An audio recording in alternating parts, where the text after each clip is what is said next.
Breaking news here on CBS Sports HQ. Scottie Scheffler from 3 feet out on 18 sinks the par putt to become the 2024 Tour champion as he wins at Eastlake and completes one of the most historic seasons in PGA Tour history. The 7th PGA Tour title this season for Scottie. That's the first time a player has done that since Tiger Woods did it in 2007. His 13th career PGA Tour title. And it is a 4-shot victory over Collin Morikawa, who finishes in 2nd place. Morikawa, a 7th top 5 finish with no wins this season. It was up and down round for Scottie, but he put it together at the end and managed to hold for the 4-shot victory. Sahith Theegala finishes 3rd at 24 under par. He had one of the rounds of the day at 7 under.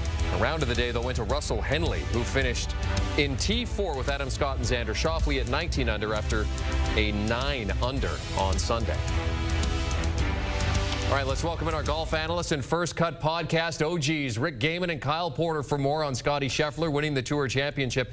Gentlemen, let's start with your reaction here. Scottie wasn't exactly playing his best golf heading into Eastlake, but we knew the game was there, and perhaps he was maybe saving something. Only he knows if that's true. But as they say, the moment meets the man, and the man here was ready, Kyle.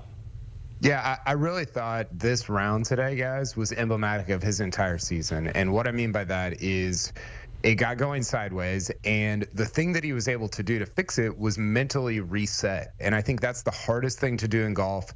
I think it's Scottie's greatest skill is his mental ability to kind of reset. We saw him hit a ball nearly out of bounds on the 6th hole.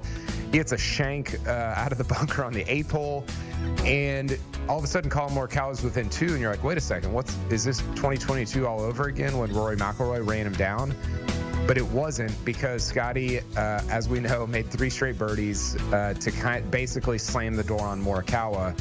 And I was just so impressed with what he did there mentally, and I think it's emblematic of his entire year. You know, every time he got going sideways or things started getting out of hand a little bit, mentally he was able to turn them around. And I thought this single round, even those last 12 holes, Rick, were just so representative of what Scottie Scheffler is best at and what he's been best at throughout the entire year.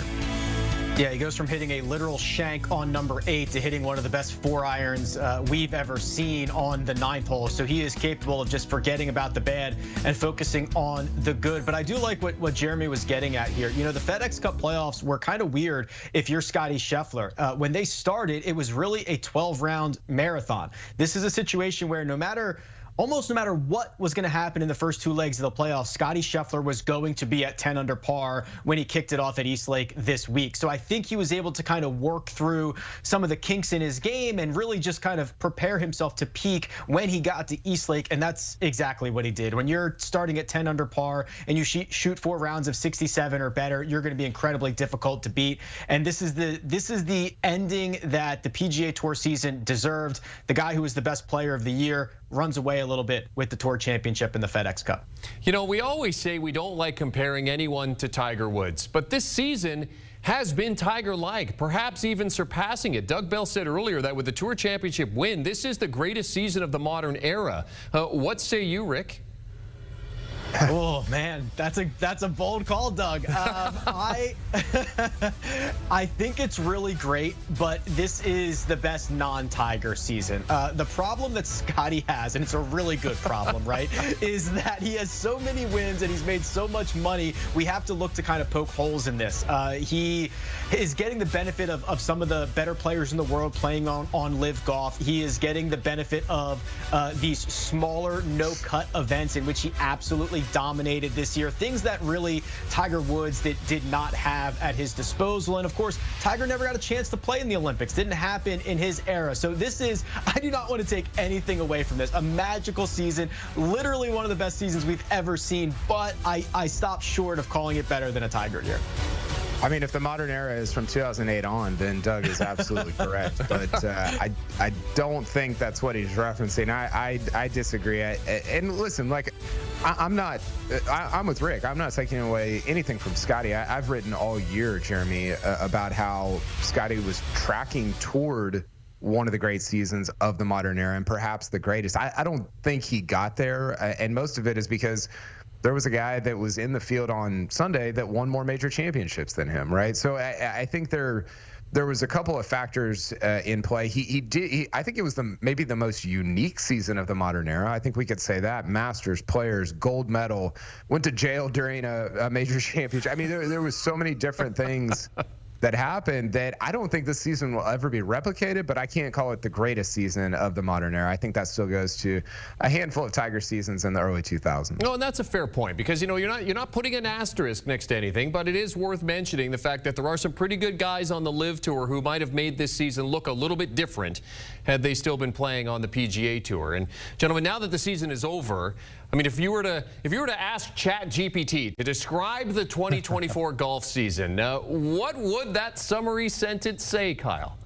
Well, if I only got 3 words, I would say Scottie and Xander, because that was the story of the year. It was Scottie Scheffler overall and Xander during that kind of condensed major championship season that we see. Those guys completely dominated the rest of the world. And to me, Rick, you know, we'll talk about this more in depth, I'm sure, on the First Cut podcast on Sunday and into next week, but they really separated from the rest of the world. And you know, I think it's interesting that Xander was even able to kind of tether himself to Scottie. I mean, we're talking about, in a legitimate way, we're talking about Scottie's season up there with Tiger, VJ, all these great seasons of the last 40 years.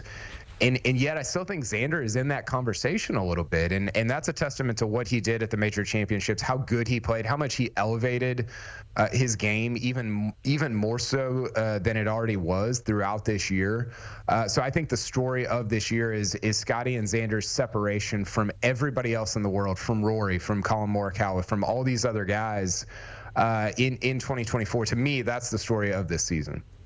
Yeah, they were absolutely splendid. I'll give you 2 words, and mine are fields matter, right? I mean, I think that what we saw again this year is that major championships are just the absolute best, most pure form of golf, and it's because we get everybody battling in the same spot. And I actually believe that signature events are overall very good. I have kind of a beef with a little bit of the structure and how they are selected, but if you look back at the last handful of years, the amount of times that we would get 10 or 20 of the top players in the world playing the same event would be very, very rare. It might have happened 3 or 4, maybe 5 times in a season. We're now getting that 12 to 15 times a year, depending on how you want to count those fields, and it really matters. Now, it creates other problems where it feels like there's a second tour of the PGA, and what do we do about major championships and signature events and all of that stuff? But I really feel like we are in an era where having all the best players in the world teeing it up against each other regularly is the best path forward. As we turn the page towards the offseason and start to look towards next season, Rick, who are you most looking forward to seeing next year? Oh, so many. It's hard to narrow it down to one, but I think Aaron Rai is probably on the top of the list for me. He did not have a great week at the Tour Championship, but his year in totality was awesome. And he's always been one of the most pure ball strikers that we have on planet Earth. And he hits it off the center of the club face every single time. He just can't putt. Except recently, he started to work with a new coach. He started to read putting surfaces a little bit better, and we saw dividends pay off immediately with his win at the Wyndham Championship. So now you look forward to 2025. If he can carry over those gains on the putting surfaces, he has an opportunity to be one of maybe the top 8 players on the PGA Tour. So really looking forward to seeing if he's able to kind of keep this late year momentum going into 2025. Yeah, I've got Akshay Bhatia, somebody else who I thought flew under the radar a little bit this year. He popped up at times. You know, we talked about him a lot at some specific times, but man, to make it to that top 30 and into the Tour Championship at the age that he's at, 20, I think he's 22 now, maybe still 21 or just turned 22.